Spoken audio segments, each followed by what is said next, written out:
जैसा कि हम सब लोग जानते हैं, पूर्व आईपीएस अधिकारी, धार्मिक न्याय बोर्ड के पूर्व प्रशासक और महावीर मंदिर ट्रस्ट के सचिव किशोर कुणाल अब हमारे बीच नहीं हैं। ठीक है, हमारे बीच नहीं है, सबको एक न एक दिन जाना है, लेकिन क्या किशोर कुणाल के योगदान को भुलाया जा सकता है? उनके ऐसे ऐसे चर्चित कारनामे हैं, क्या उनको फरामोश किया जा सकता है? नहीं नहीं नहीं, उनके योगदान को कभी फरामोश नहीं किया जा सकता है। उसी एक चर्चित कारनामे में एक है बॉबी हत्याकांड। बात 1983 की है। तब पटना के एसएसपी किशोर कुणाल हुआ करते थे। आज से 41 साल पहले बॉबी की हत्या हो गई थी और 4 घंटा के अंदर उसको दफना दिया गया था। इस हत्याकांड में सबूत भी था, सुराग भी था और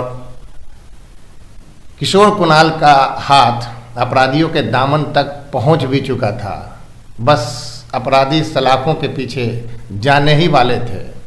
लेकिन कौन थे ये अपराधी जिसको बचाने के लिए बिहार की सरकार हिल गई, सत्ता और विपक्ष एक हो गया, यहाँ तक कि तख्ता पलटने की बात हो गई। बिहार से लेकर दिल्ली तक हाय तौबा मचाया गया। तब जगन्नाथ मिश्रा ने पटना के तत्काल एसएसपी को एक फ़ोन किया था। तब फ़ोन के जवाब में किशोर कुणाल ने कहा था कि आप बेदाग हैं, आपकी छवि अच्छी है, आप बीच से हट जाइए वरना आप भी बदनाम हो जाएंगे। 1983 में बिहार के मुख्यमंत्री जगन्नाथ मिश्रा थे और विपक्ष के नेता कर्पूरी ठाकुर थे। क्या पक्ष क्या विपक्ष, सब इस अपराधियों को बचाने के लिए एक हो गया। अपवाद के तौर पर सिर्फ वामपंथी थे जो चाह रहे थे कि अपराधियों को सलाखों के पीछे भेजा जाए, जो अपराधी हैं उसको उसके करने की सज़ा मिले। फिर सत्ता के नहीं चाहने के बावजूद किशोर कुणाल की बॉबी हत्याकांड में एंट्री कैसे हो गई? 11 मई 1983 को हिंदी दैनिक समाचार पत्र में एक खबर प्रकाशित हुई कि श्वेता निशा उर्फ बॉबी की मौत हो गई है। ये लड़की कोई और नहीं बल्कि विधान परिषद की सभापति सरोज दास की गोद ली हुई पुत्री थी। तब विपक्ष के कुछ नेता भी हंगामा करने लगे कि आखिर आनन फानन में 4 घंटा के अंदर भी श्वेता निशा को क्यों और कहां दफन किया गया, इतनी जल्दबाजी क्यों?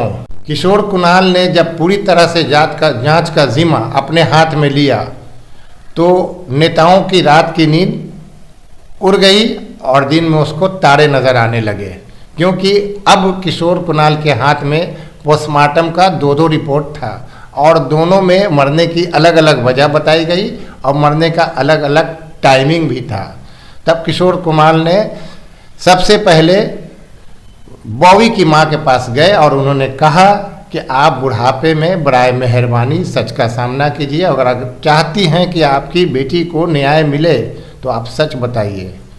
तब सरोज दास पूरी तरह से टूट गई। उन्होंने सच का सामना किया और कहा, विधानसभा के अध्यक्ष राधानंदन झा के पुत्र रघुवर झा ने 7 मई की रात मेरी बेटी के पास आए थे। उसने कुछ दवाई पिलाई। दवाई पीने के बाद बॉबी की तबीयत खराब हुई। उसको IGIMS में भर्ती करने के लिए ले गए। पता ना कौन सा डॉक्टर उसने इलाज कराया कि वो उनकी मृत्यु हो गई और आनन फानन में उसको दफन कर दिया गया। और आपके पास जो 2 पोस्टमार्टम रिपोर्ट है वो गलत है। हकीकत ये है कि रघुवर झा ने ही मेरी बेटी के साथ साजिश रचा है। सरोज दास के बयान के बाद किशोर कुणाल ने देर ना करते हुए जाकर कब्र खोदकर लाश को निकाला, बॉबी की लाश को निकाला और एक बार फिर पोस्टमार्टम के लिए दिया।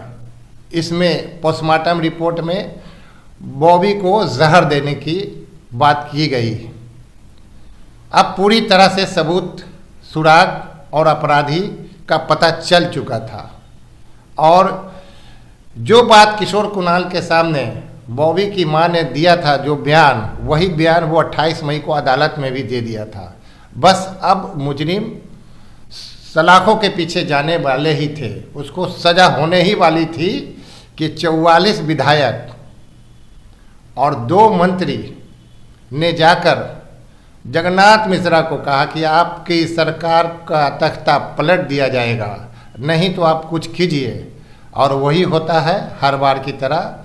ये पूरा केस सीबीआई को दे दिया गया और आप तो जानते ही हैं, पहले भी और आज भी सीबीआई पिंजरे में बंद वो तोता है जो उसका मालिक उसको कहता है वो करता है। सीबीआई ने हत्या को आत्महत्या करार दिया।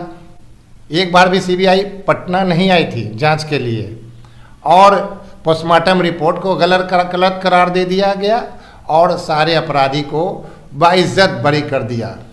नतीजा क्या हुआ? नतीजा ये हुआ कि किशोर कुणाल जो इस केस के लिए बहुत ज़्यादा मेहनत कर रहे थे, उनको इतना ज़्यादा आहत हुए, वो इतना ज़्यादा आघात पहुंचा कि उन्होंने वीआरएस लेने का फैसला किया और उन्होंने वीआरएस लिया।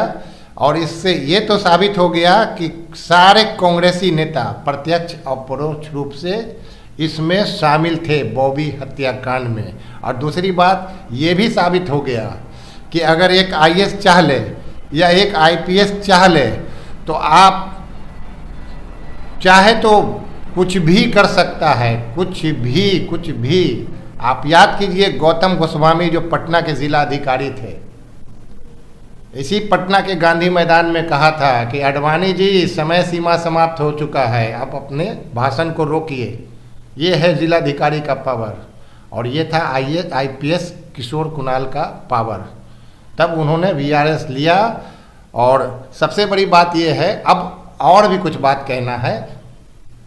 श्वेता निशा नाम था ना, श्वेता निशा त्रिवेदी, उसको तो शमशान में जाके जलाना चाहिए था, तो दफन कर दिया गया। और जब किशोर कुणाल ने सवाल किया कि दफन क्यों किया गया, तो यही कांग्रेसी नेता लोगों ने कहा कि वो मरने से पहले क्रिश्चियन धर्म अपना लिया था, इसलिए दफन कर दिया गया। बस यही कहना था। और आपको हमारा वीडियो कैसा लगा?